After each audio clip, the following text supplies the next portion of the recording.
Hey, everybody. Welcome to Coffee with Clients. It's Cinco de Mayo. Woohoo. It's a fun day, and I can't think of a better thing to do than us to circle up and remind ourselves on this day where most of us love to go eat Mexican food to say, wait a minute, there's addictive food out there. Let's talk through it. If you don't know my name, I'm Courtney Pendle. This is my beautiful daughter, Hello, Madison. everyone. And we cannot wait to share our journey with you and then also the things that we've learned along the way. So if you're just jumping on here, just want to say welcome. We're so glad that you're taking the time out of your day to pour into yourself. It is the thing that has really helped me on my own personal journey after 7 years is staying connected to this community. So I want to remind you of a couple of things. First of all, this is not an Optavia sponsored thing. This is a field led, which means the coaches have decided to come in and really lead part of the habits of health. And so just know that. And also, if you are watching this, maybe you miss it some weeks or you want to re-listen to something, there is an Optavia YouTube channel called Coffee with Clients, and there's a link that you can catch all of the recordings. So it's a great thing. I know that I like to go back and listen to encourage myself. I wanted to kick it off by letting you know our story, hopefully to give you a little bit of inspiration as we get started here. My name is Courtney, and I started my journey. It's been almost 7 years ago. It was June of 2016. And maybe like you, I was just really feeling miserable in my own skin. We all start at different points in our life, but I actually had a health scare, and I don't wish that upon anyone. It's one of the reasons why I became a coach, was really to be able to help others before they get to that point. But I actually woke up in the middle of the night thinking I was having a heart attack. And that was a very scary moment, as you can imagine. And just knew right then and there that I had to do something about my health. And I'm so thankful, actually, that the Lord walked this right into my life through one of our pastors at church. His name is John Michael. Shout out to my good coach, John Michael. And because he was living his journey out loud and just sharing about it, I knew that I could go to him. I already trusted him. Of course, I knew him and said, what are you doing? And I'm so thankful that Optavia was the vehicle that he was using, because it is the thing, which we're going to talk about later, the power of the 5-in-1 when you have addictive foods in your life and addictive tendencies, why this is so powerful for you. But it changed my life. And here's my before picture on the left. I was 60 pounds overweight with high blood pressure and had struggled with weight most of my life since fourth grade. So put a 1 in the chat if you resonate with that. Are you someone who's always struggled with your weight? Some people don't. Some people, it's after children or different phases of life that they put on some weight. But for me, it started as a very young child. And, so 60 pounds overweight, just feeling stuck and miserable. And so very quickly learned that this was the thing that was really going to help me. I ended up losing 60 pounds, and it only took me 5 months, which was amazing. And that really is because I trusted my coach. I followed the plan. It doesn't mean I'm perfect by any stretch, which we'll talk about that as well. But I did, go all in. I leaned into the community. I reached out to my coach when I needed support. And then I started helping others. And I can tell you that has been the secret sauce for me. So that's my after picture. Well, then I had no idea that when I started my journey, that it was going to affect so many others around me, especially my family, as you can imagine, those that I love the most. I thought probably my husband would join, mainly because I elbowed him and said, hey, big boy, you're next. No, he saw how much energy I was having, actually. And he was like, wait a minute, you are not leaving me behind. So he dropped 40 pounds, my husband, Wayne. And then my beautiful daughter, Madison, she also lost. Is it okay if I tell the reset part of it, or you want to I'll tell that share. part? Okay. She lost weight, and then since restarting, she is now down 116 pounds. So Madison, show your story and let them hear really the power of this. So, like my mom said, I am a restart. So if you are on this call and you're listening, and maybe this is your second time around, not saying that our plan doesn't work, but you have to definitely change your mind. Nothing is a quick fix, as we know. And so I had a little bit of a slip up, or maybe a big slip up, and maybe some of you can relate to that. And I knew the one place that I could go to was my health coach, which was Of course, my mom, which is wonderful. But I knew where I could go to find help and find hope and find true food freedom. So this time around, I'm diving into the elements.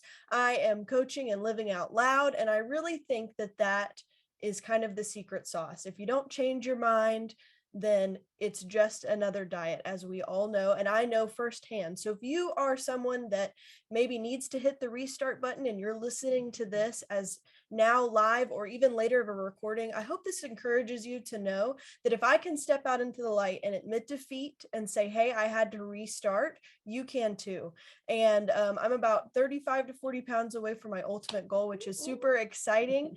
And that is my story. So I'll let you, Mom, go ahead and lead us into what we're talking about today. Absolutely. Well, we are so, if you want to take that down too, so they can see my face, that'd be good too, Absolutely. probably. Well, we're so happy that you're here, and hopefully our stories will encourage you that you can do this. We are nothing special. We aren't, but the thing that we did do is, like I said, we leaned in and we linked arms and we were not giving up. So keep contending. Today, we are talking about one of my favorite elements in the Life Book. If you don't have the Life Book, you can get it on Amazon. You can get it through Optavia.com and habitsofhealth.com, I think, and Dr. A's Habits of Health. And so whether or not you have the books, there's lots of resources. There's actually an Optavia YouTube channel where you can listen to all of the different videos about the elements. But number 16 is my sweet spot. It is. I've probably gone through it at least 6 or 7 times in the years that I've done this journey, because it's all about addictive foods.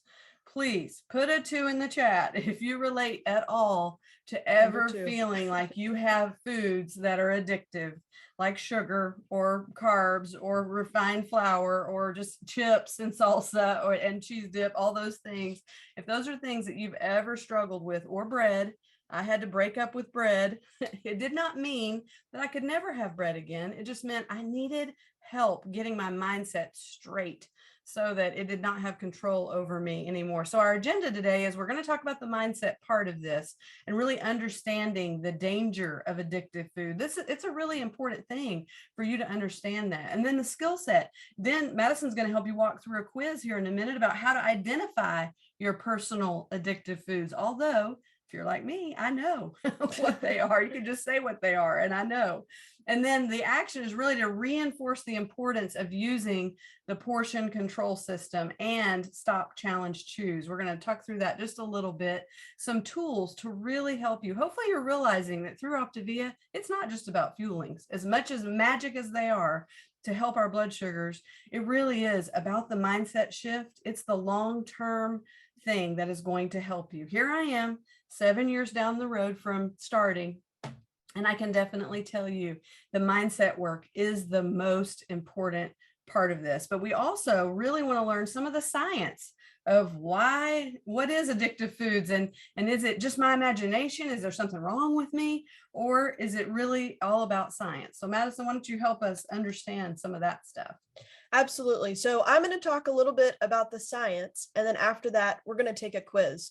So if you have a piece of paper and a pen, you're going to want that in just a few minutes for us to take this quiz together. But I am a little bit of a nerd. For those of you who have taken the Enneagram, I'm a number 5 as my wing, and we love knowledge. So when I heard I get to talk about the science of it, I dove right in, and it really kind of helped me. I'm somebody that needs something concrete. I want to know why I do what I do. And so this really helped me. So I'm going to get a little bit technical for just a minute, but I did put a visual up on the screen of a switch because I'm going to talk about a chemical called leptin. And this is the hunger suppressant hormone that's found in your fat cells. And some of you may think, what is she talking about? Stay with me. So in your fat cells, we have a hormone that suppresses our hunger. And whenever you eat refined sugar and refined flours and breads and all of the things that we love to eat that are super processed and refined, it spikes our insulin. And whenever our insulin is spiked, it actually blocks the leptin in our fat cells. So what does that mean? It switches off in our brain that tells us when to stop. And unless you have a super healthy mind, it is so easy to just keep going. That's why some of us struggle with a binge eating, disorder, or why even when it's snowing outside, we run to go get our favorite ice cream because our brain is going off. And so that's kind of the chemical balance inside. And I want to show you guys something really interesting here on the screen. So this is a scan of a brain, and you've got a healthy brain here over on the left-hand side of my screen. The brain in the middle is someone that uses cocaine. And as you can see, the brain on the right-hand side of my screen is someone that is a sugar user. Who is a sugar user? I sure was before this. And so I'm going to talk about the danger of it. As you can see, the brain in the middle has a receptor center in the middle that is completely lit up. And it looks very similar to the one that sugar lights up as well. Wow. And when I saw this picture, I was just blown away, because we all know, we went to school, we did the DARE program. We talk about the gateway drug and how it just leads to more and more and more and more. Well, sugar is all around us, and it is the gateway. And I was reading in Dr. A's book that your body, just like a drug, is going to want more and more and more to get the dopamine levels in your brain to rise.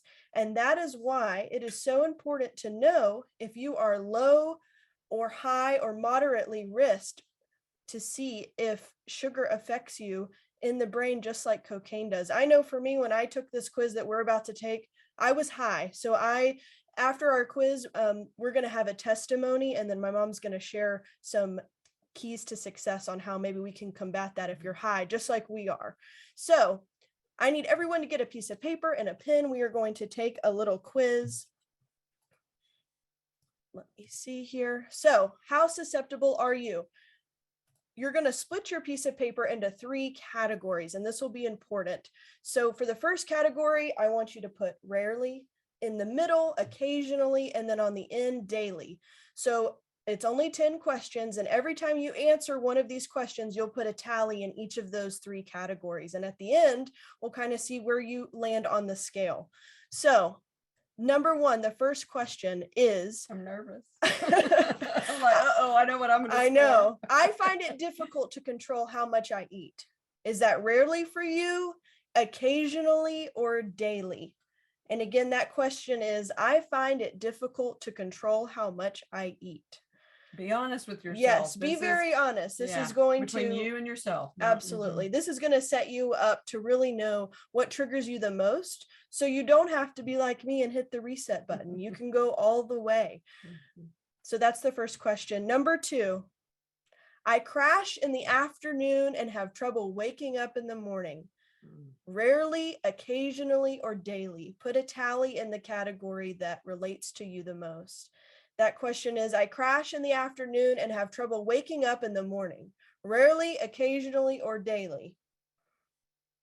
All right, number 3. I have cravings for specific foods. Rarely, occasionally, or daily. I don't know how I'm scoring on this quiz so far. Right.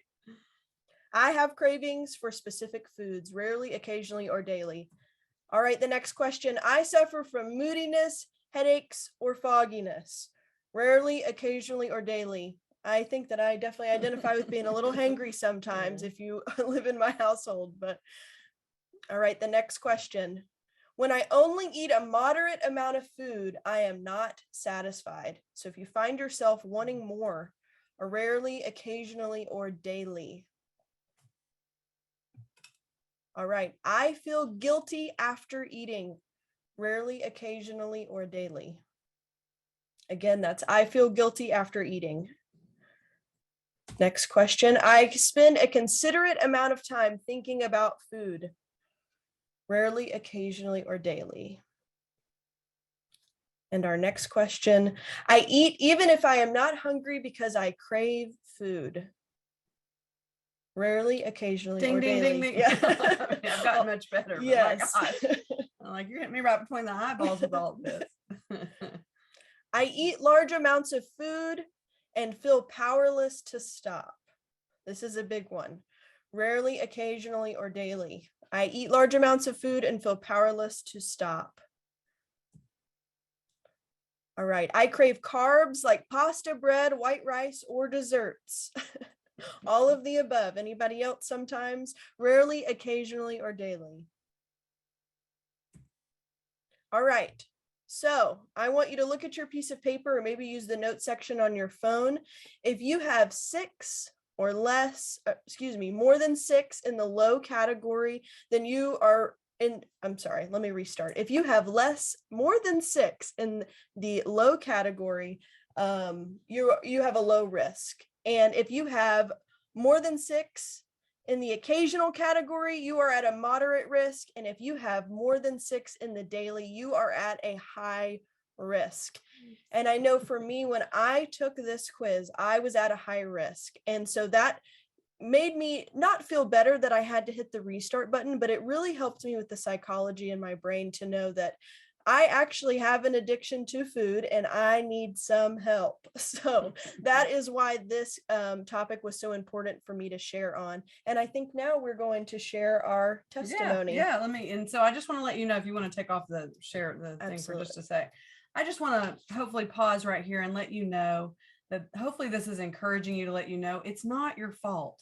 It's not you're not the only one who struggles with this. It really is physical. And that's why it's so important.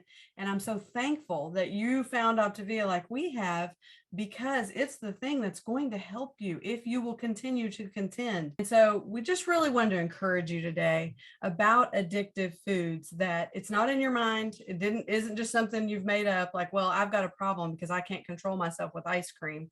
That's me, and candy, and and all the things. But what Madison was talking about is when Dr. A said that it actually lights up your brain like cocaine. And then after taking that quiz, if you're a person that's susceptible, you're on the high risk, you need to really treat this as, you know what, I've got to be really careful. So here I am 7 years later, and I can tell you, I still have to daily contend. It doesn't mean that the struggle is as hard as it was, because my mindset, I've built that muscle in my brain of strength, of really like, no, it's actually not worth it.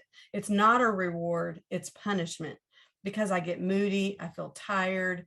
My family doesn't want to be around me because I get hangry, all those things. I now know that actually the sugar and the refined flour and all that is not a reward. It really is a punishment, because maybe you've even done that. Maybe you've gone off plan before and eaten something that you hadn't eaten in a long time. For me, like fried shrimp, the first time I had that again, I was sick as a dog. And I thought, wow, there's really magic in this. I can't go off of this because it's actually keeping my physical body feeling really, really good. So I wanted to just have you stop and think about that. Are you someone that's super susceptible? And are you someone that needs to have those things that maybe or maybe not you should be having? Maybe the kryptonite in your life. I think we all have those. For me, even after 7 years, I know that if I go buy a pint or a half gallon even of ice cream and keep it in my freezer, it is going to call me from the freezer. And I tell myself, oh, I'll just have a little bit. I'm just getting this for dessert for my family. We're having this special occasion. I've learned now I literally have to throw it away, which is if we had cake and ice cream, for example, which is hard because you come from the era of clean your plate and don't be wasteful. But when I realized it's not worth my health, it's not worth the high blood pressure and the extra pounds and all of that. And so it is my kryptonite. I know my own boundaries. And so I want to encourage you today, ask yourself, what's one of your boundaries that you need to implement and create? If it's Oreos, stop buying Oreos. If you say, oh, but my family loves Oreos, well, you're just going to maybe have to have that hard conversation of, you know what, this is my kryptonite. And just like if you were an alcoholic, honestly, and Dr. A talks about this a little bit too, that, if you can't just have one shot and be okay. So if this is something that you really do not have control over yet, then definitely you want to limit it and not allow it into your house. So really see it as that, and it'll really, really help you with that. But I want to let you know it's not your fault. And then also just wanted to look here at my, you'll know that you have an addictive food if you can't eat just one. And it doesn't mean that for the rest of your life, you won't be able to eat just one cookie. Even now, I love candy and sweets and all of that so much that I would hide it. around my kitchen in drawers for my children, because whenever I needed that fix and that little dopamine burst, I wanted to know that there was candy in there. And if it was just laying out, of course, they would eat it.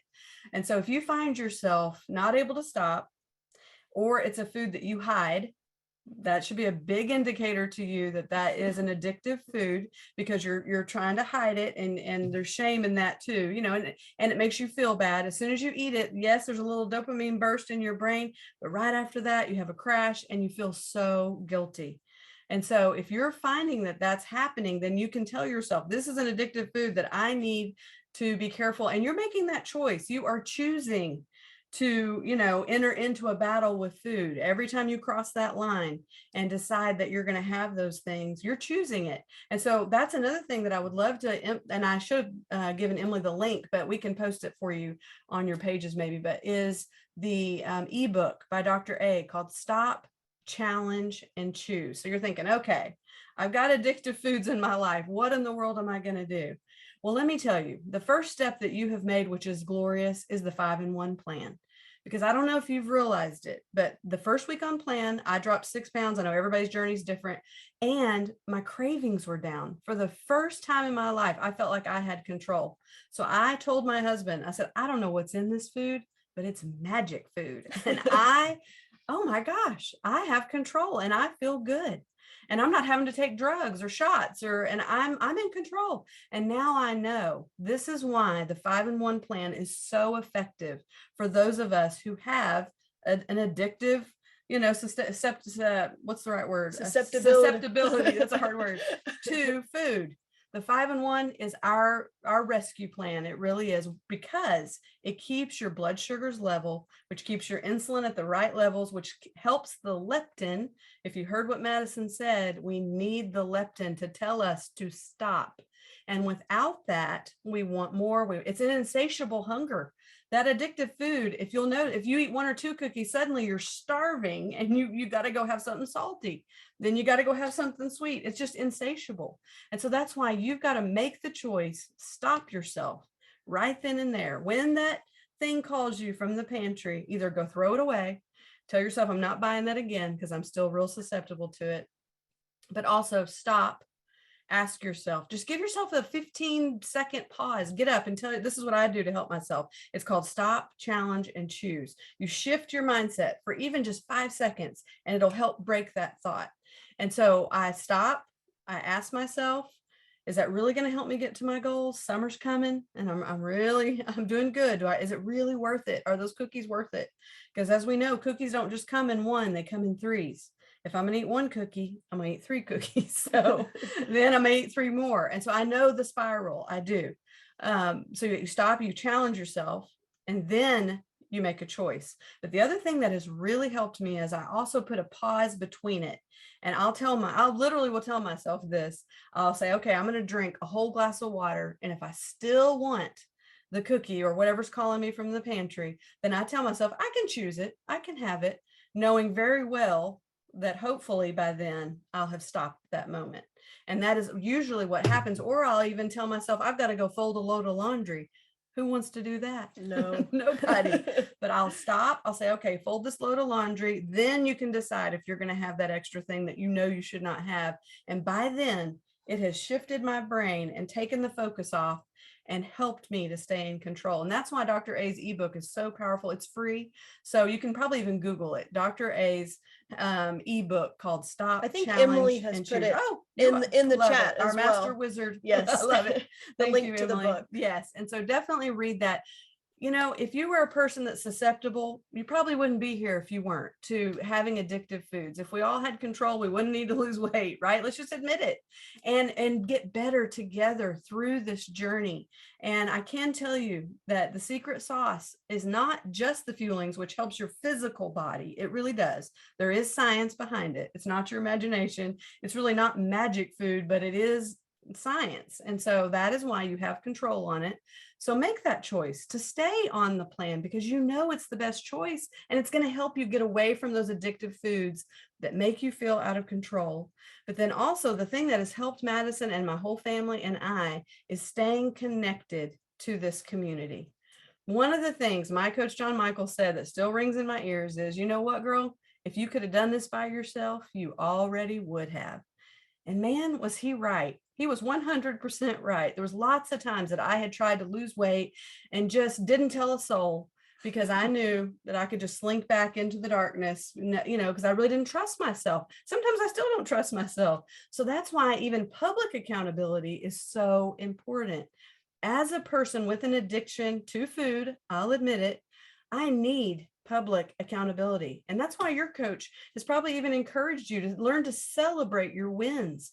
It's not to brag or get out there and just boast about what you're doing, or even for other people as much, even though you might encourage someone else. Really, what it's designed for is to help you as an addict to food step out and give yourself some accountability and tell yourself, I'm not going back. I'm not going back into the shadows. And that is what has kept us healthy for so many years. And then, of course, paying it forward. If you have an addiction to food, you need to coach. You need to help other people. And the reason why is because you can imagine after 7 years, I probably would slip back into these old addictive habits because there's nobody watching me and there's no reason for me not to. Helping someone else, being healthy after this many years so that I was able to help Madison get back on track meant so much. I'm so glad that I stayed on track. And the only way I stayed on track is because I was helping other people. You need to sponsor other people so that you can set them free from their chains. As your chains begin to fall off, you're going to want to help other people. And that is really where the ultimate freedom is going to come into your life, because you are then have a purpose to stay healthy. For some reason, we can quit on ourselves so much faster than we can quit on others. So just putting it out there, staying close to the community, realizing and acknowledging I have an addictive personality to food, especially. Read the life book, set yourself up for success. Your coach can't do everything for you. You can drink the water and eat the food, but it's the mindset work that you have to do to really unlock these chains. And it is possible. So hopefully we're giving you the hope that you really can do it. And then some people, even some of my clients, I say, you know what? I'm just your coach and your guide. I'm not a therapist. Some people actually do need therapy through these addictions, just like you do with other addictions. So seek that out. I know you're really working to better yourself, just like we all are. So go ahead and take that next step. I want to encourage you today to do whatever it takes, because you only get one life. And it's so important to break these bondages in our life. So I just really hope that we encourage you today. Let me look at my notes and make sure that I didn't, you're getting good at standing up for yourself. And also there's a couple of things you need to do. You need to get good at showing up for yourself. And that means, telling yourself no, stop, challenge, choose more. Those wins will stack up on themselves and you'll start feeling so good. It's like building a muscle. It really is. You'll feel strong. At first it's hard. You may fall back, but then dust yourself off and just start again. Because guess what? You get a do-over every 2 to 3 hours when you eat again. So don't beat yourself up if you feel like, I did it again. Just reach out to your coach, reach out to your community, dust yourself off, drink some water, cleanse that sugar right out of your body and those carbs or that refined flour. And then, get good at standing up for yourself and letting others know what you're doing. There are food pushers in our lives, aren't there? There's, for some reason that of all the addictions, no one would say, oh, go ahead. You can go ahead and have some cocaine. It's okay. It's not going to hurt you. But for some reason, people always say, oh, eat the cake. You'll be all right. Just eat the cake. Life's short. You deserve it. And that is a lie if you're a person that does not have control over it because of your physical drawing to it. And so want to encourage you to get strong in your mind to help you physically and emotionally. And, but hopefully that you just know today that you're not alone. Our community is life-giving. And, we're just so happy that you're here. So I hope you have a great Friday. Thanks for joining us, everybody. See ya.